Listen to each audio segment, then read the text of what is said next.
موږ د مثبت او منفي عددونو د جمع او تفریق عملیو سره لږ څه ځان بلد کړی دی.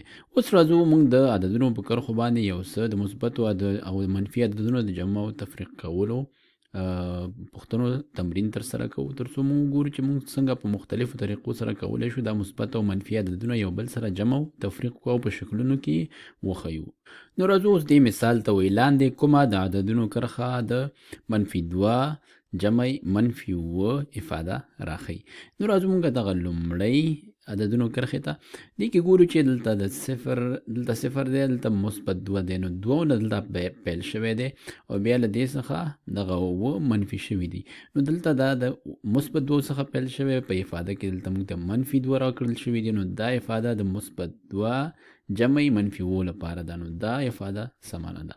راځو دوهمې افادې ته. دلته ګورو چې دلته صفر دی او دلته 1 2 3 4 5 -5 څخه پیل شوی دی او بیا ورسره 1 2 3 4 -4 نور ورسره جمع شوی دی، یا موږ داسې ویلی شو چې دا -5 او -4 دی او یا هم -5 جمع -4 دی. په دواړو صورتونو کې دا افاده موږ ته نه راښیي. راځو وروستۍ افادې ته. دلته ګورو چې دلته صفر دی، دا 1 2 کیڼ لوري ته راغلی، نو -2 نه پیل شوی دی، دا برخه خو سمه شوه او بیا ورپسې 1 2 3 4 5 6 اوه -اوه ځکه کیڼ لوري ته روان یو، -اوه ورسره نور هم جمع شوي دي، نو دا افاده -2 جمع -اوه دی. نو راځو دا همدا افاده ده، دا په نښه کوو.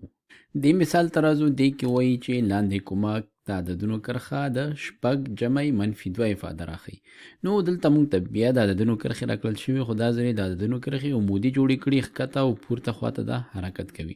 نو موږ راځو دا افاده ګورو. پکې دلته 6 دی، یعنی 6 قیمت دلته مثبت دی. موږ صفر نه که چیرې دلته پیل وکړو او 6 واخلو، مثبت به پورته خواته ځو، دې ځای نه موږ پیل کوو او بیا -2 معنا چې دې نه به 2 بیرته کمو. دلته ګورو دلته 2 ورسره نور هم جمع شوي، نو دا مثبت 8 ته خبره رسیږي، نو دا کرښه موږ ته دا افاده نه راښیي. دلته راځو دې کې د -3 -4 نه پیل شوی او بیا 2 ورسره نور یو ځای شوي، -6 ته تللی، بیا هم دا افاده نه ده. په دې افاده کې ګورو صفر نه پیل راځو دې ځای پورې، دا -6 دی، دا کوم چې دا وکتور پورته خواته تللی دی دا غشی، او د 6 نه بیا بیرته 2 لاندې ښکته شوي، عین افاده لکه دلته چې ده موږ سره 6 دي او بیا ترېنه 2 منفي شوي، دلته 6 تللي یو، 2 ترېنه بیرته کم شوي، دلته ځواب رسیږي څو ته 4 ته. نو موږ وایو چې دا ځواب سم دی، دا موږ په نښه کوو.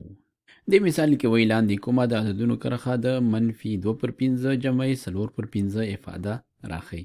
نو راځو دلته ګورو دې ځای کې دا صفر دی، دغه وکتور موږ ته -4/5 څخه پیل شوی دی او دلته موږ ویلي چې -2/5 څخه باید پیل شي، نو دا یو سم نه دی.